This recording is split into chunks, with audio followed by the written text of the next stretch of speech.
Voilà ce qu'il reste du complexe hospitalier d'Al-Shifa, autrefois le plus important de la bande de Gaza. L'endroit est méconnaissable, des bâtiments éventrés, partiellement détruits ou complètement réduits à néant. Après plusieurs mois de siège et 2 semaines d'assaut, les forces israéliennes se sont retirées. Les habitants traumatisés, encore sous le choc, découvrent l'ampleur du chaos. Les destructions sont considérables dans l'enceinte de Shifa. Il y a un grand nombre de martyrs.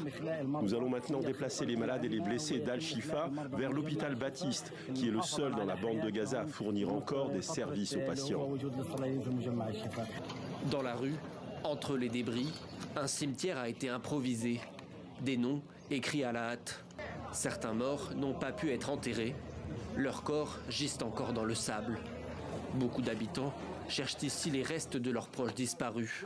Pendant 15 jours, ils n'ont eu aucune nouvelle. L'hôpital était complètement assiégé. Nous étions 150 patients et 50 membres du personnel médical. Il n'y avait quasiment plus de nourriture, aucun traitement, aucun médicament, rien et des bombardements pendant 24 heures non-stop. Nous avons attendu longtemps que les soldats israéliens partent. Ils ne sont partis qu'aujourd'hui. L'armée israélienne, de son côté, affirme avoir tué plus de 200 terroristes dans le complexe et mis la main sur des documents. 8 jours après l'adoption d'une résolution à l'ONU exigeant un cessez-le-feu immédiat, la guerre se poursuit à Gaza.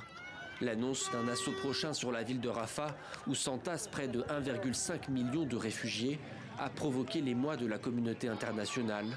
Mais Benyamin Netanyahou n'a pour le moment donné aucun signe de vouloir faire marche arrière.